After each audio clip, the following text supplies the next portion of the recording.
और आइए अब रुख करते हैं छत्तीसगढ़ का। एक और जहां छत्तीसगढ़ में 7 साल पूरे होने पर सेवा उत्सव मना रही है, वहीं दूसरी ओर कांग्रेस मोदी सरकार के 7 साल की नाकामियों को 10 लाख पोस्टर्स के जरिए आम जनता तक पहुंचाने में लगी है। पूर्व मंत्री बृजमोहन अग्रवाल ने कहा कि मोदी के 7 साल पूरे होने के उपलक्ष्य में भारतीय जनता पार्टी सेवा दिवस मनाने जा रही है। 30 मई को केंद्र की सरकार दूसरी पारी की सालगिरह है। इस दिन को सेवा दिवस के तौर पर मनाया जाएगा। इसके तहत छत्तीसगढ़ के 5,000 गाँवों में भाजपा के कार्यकर्ता जाएंगे। वो कोरोना से संक्रमित परिवारों से मिलेंगे और उनकी मदद की जाएगी। कार्यकर्ता इस दिन रक्तदान भी करेंगे।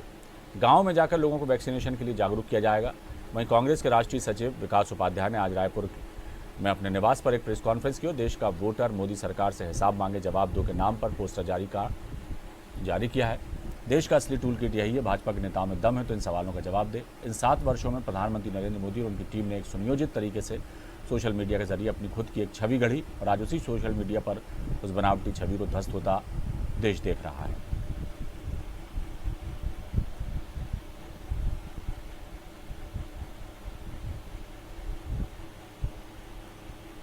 तो मोदी सरकार के 7 साल पूरे हो चुके हैं और जिस पर कांग्रेस ने इन 7 सालों के कार्य पर सवाल उठाए हैं। तो केंद्र के 7 साल पर सियासी घमासान जो है उत्तर प्रदेश, माफ़ कीजिएगा, छत्तीसगढ़ में शुरू हो गया है। पोस्टर वार एक तरह से शुरू हो गई है। जनसेवा और रक्तदान का आयोजन किया जाएगा इस दौरान। लेकिन कांग्रेस ने केंद्र की मोदी सरकार के 7 साल के कार्यकाल पर कई तरह के सवाल उठाए।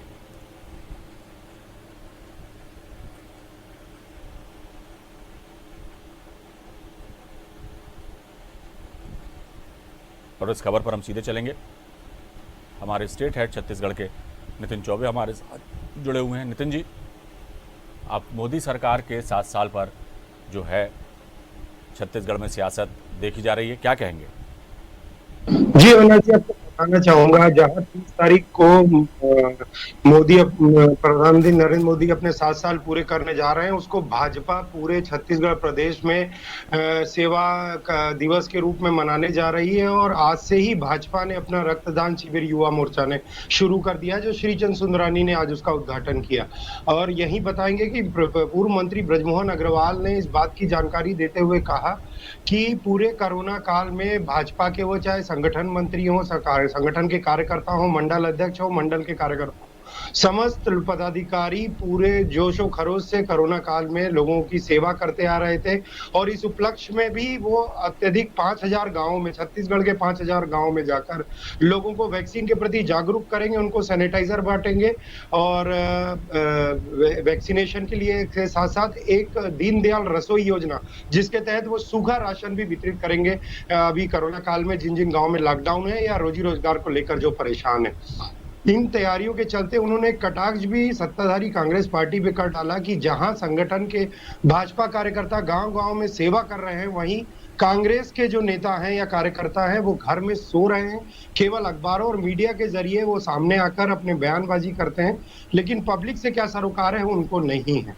इसको देखते हुए जो कांग्रेस के राष्ट्रीय सचिव हैं विकास उपाध्याय, या भाजपा कांग्रेस के विधायक भी हैं और संसदीय सचिव भी हैं, उन्होंने आज एक पत्रकार वार्ता जाहिर करी और उन्होंने कहा कि इस 7 साल पूरे होने पर कांग्रेस ने अपनी एक तैयारी की है। 10 लाख पोस्टरों के साथ वो जन जन में जाएंगे। प्रधानमंत्री की मोदी की विफलताओं को लेकर उन्होंने 15 प्रश्नों की प्रश्नावली बनाई है, जिसमें वो मोदी से अलग अलग किस्म के सवाल पूछेंगे। विकास उपाध्याय का ये कहना है कि साफ तौर पे 7 साल में प्रधानमंत्री नरेंद्र मोदी ने जो सोशल मीडिया के थ्रू अपनी छवि बनाई थी, उसी सोशल मीडिया के थ्रू हम जनसाधारण तक उनकी सच्चाई और उनको बेनकाब करने जा रहे हैं। उनके मुख्य रूप से सवाल, चाहे वो काले धन को लेकर हो या वैक्सीन जब देश में जरूरत थी तो वो बाहर भेजने की बात हो, 5 लाख करोड़ से ज्यादा का व्यवसायियों का जो कॉर्पोरेट जगत के लोन माफ करने की मामला हो, ऐसे कई मामले जिनको लेकर कांग्रेस समय समय पर मीडिया के बीच में और जनसाधारण के बीच में बोलती रहती है, उसको लेकर छत्तीसगढ़ कांग्रेस ने कमर कस ली है कि 30 तारीख को होने वाले इस उत्सव में वो जनसाधारण तक जाकर मोदी सरकार की नाकामियों को लोगों तक पहुंचाएंगे। देखने वाली बात होगी कि चाहे वो कोरोना वैक्सीन हो, वैक्सीनेशन के खराब होने का मामला हो, या फिर आयु वर्ग में किस हिसाब से बांटना हो, जातिवादी में किस तरह से बांटना हो, वैक्सीनेशन का काम हो, सैनिटाइजर हो, मास्क की उपलब्धता हो, या जो मामले हों, उस पे टीका टिप्पणी, आपसी वाद विवाद, आरोप प्रत्यारोप निश्चित तौर पे चलते रहते हैं। लेकिन ये एक नया ही मामला, जहां भाजपा इसको उत्सव के रूप में मनाने की जा रही है, वहीं कांग्रेस ने भी छत्तीसगढ़ में कमर कस ली है कि 7 साल की नाकामियों को लेकर वो जनसाधारण के बीच में जाएगी और धरातल पे एक सच्चाई लाने का प्रयास करेगी। इसको देखते हुए छत्तीसगढ़ की राजनीति में एक नई सरगर्माहट आने वाले 2 दिनों में निश्चित तौर पे देखने को मिल सकती है, और बड़े राजनीतिक उछाल, चाहे वो ट्विटर वार हो, अभी ट्विटर वार काफी देखने को मिल रहे हैं कोरोना काल में, चाहे वो पूर्व मुख्यमंत्री के नए मुख्यमंत्री, वर्तमान मुख्यमंत्री को लेकर हो, या अन्य कोई मामले हों, इसको लेकर ट्विटर वार तो लगातार जारी है, लेकिन ये एक नए तरीके का वार छत्तीसगढ़ की राजनीति में देखने को मिल सकता है, जहां ग्राउंड लेवल पर अगर भाजपा के कार्यकर्ता जन साधारण के बीच में जा रहे हैं, वहीं कांग्रेस भी केंद्र सरकार की नाकामियों को लेकर 10 लाख पोस्टरों के साथ, 15 प्रश्नों के साथ छत्तीसगढ़ की जनता के बीच में जाने की तैयारी कर चुकी है। कुल मिला के देखा जाए तो नितिन जी कि एक तरफ तो छत्तीसगढ़ जो है कोरोना महामारी से जूझ रहा है, वैक्सीन की कमी आ गई है, कई जो हैं सेंटर्स बंद होने की कगार पर हैं, कई बंद हो चुके हैं, वैक्सीन को लेकर द्वंद्व छिड़ा हुआ है केंद्र और राज्य सरकार में, और दूसरी तरफ अब उपलब्धियां और नाकामियां गिनाने के लिए भी एक नई तरह की सियासत शुरू हो गई है। तो सियासत कहीं से भी कहीं तक जो है छत्तीसगढ़ में उस की जाए या हो रही है, इसका कोई मौका दोनों ही दल नहीं छोड़ रहे। बाकी चीज़ें अपनी जगह हैं, और जो असल चुनौती है उससे हम किस तरह से लड़के उभरें, उसके बाद सियासत की जाए, इसमें किसी भी दल को कोई रुचि दिखाई नहीं दे रही। क्या कहेंगे?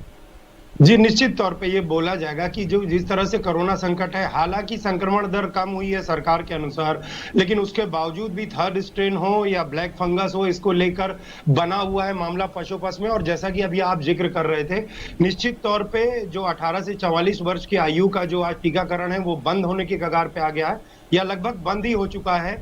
केंद्रीय भाजपा से भी आज सवाल उठे। प्रकाश जावड़ेकर ने एक बहुत लंबा चौड़ा वक्तव्य छत्तीसगढ़ की वैक्सीनेशन को लेकर जारी किया है, वैक्सीनेशन बंद होने के बाद, और यही बोला जाएगा कि अगर इन व्यवस्थाओं को देखा जाए, वैक्सीनेशन किस तरह से सुचारू रूप से हो, संक्रमण दर को किस तरह रोका जा सके, बेरोजगार जो युवक हो रहे हैं या आम जनता जिस हिसाब से रोजी रोजगार को लेकर कोरोना संक्रमण के कारण परेशान है, उनको लेकर कैसे आगे बढ़ाया जाए या उनके उस समस्या का निवारण कैसा किया जाए, इन सब बातों को ना देखते हुए सरकार और पार्टीगत आरोप प्रत्यारोप का दौर जरूर छत्तीसगढ़ में जारी है। ना ही किसी जन समस्या को, अगर राशन बंट रहा है राशन दुकानों में, उसमें टेक्निकल दिक्कतें क्या आ रही हैं, पोर्टल्स में किस तरह की दिक्कत आ रही है कि रजिस्ट्रेशन होने के बावजूद अगर व्यक्ति वहां पहुंचता है तो उसकी वैक्सीन खत्म हो जाती है, और वैक्सीन खत्म होने के बाद उसको सेकेंड डे फिर रजिस्ट्रेशन के लिए बोला जाता है। अगर हम पोर्टल्स की भी बात करें तो पोर्टल्स को लेकर भी आरोप प्रत्यारोप के दौर कहीं कम होते दिखते नहीं अविनाश जी।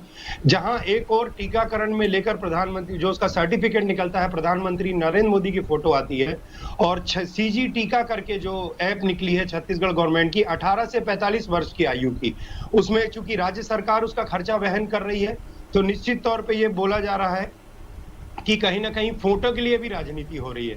तो कोई भी कामों में, चाहे वो कोरोना है या कोरोना से अलग, या जनसाधारण के बीच में उन समस्याओं को लेके जाना या उनके निवारणों को लेके जाना, लेकिन राजनीति इससे कहीं पीछे नजर नहीं आती। ये निश्चित तौर पे छत्तीसगढ़ की इस राजनीतिक पृष्ठभूमि में देखने को मिल रहा है। बिल्कुल, जमा देखा जाए तो सियासत अभी खत्म होती दिखाई नहीं दे रही छत्तीसगढ़ में, लेकिन होना ये चाहिए कि इस वक्त जो सबसे बड़ी समस्या है उससे किस तरह से निपटा जाए। उस कोरोना संक्रमितों की जाँच, इलाज और उनकी देखरेख के लिए जो आर्थिक गतिविधियां बंद पड़ी, उसके जो दुष्प्रभाव हैं उनको किस तरह से दूर किया जाए, लोगों के रोजी रोटी के लिए किस तरह की व्यवस्था की जाए, इस तरफ सरकार का ध्यान होना चाहिए। लेकिन सियासत है, सियासत में सब चीज़ें चलती हैं तो चल रही हैं, छत्तीसगढ़ में भी देखना होगा आगे क्या होता है। बहुत बहुत शुक्रिया नितिन जी इस तमाम जानकारी के लिए।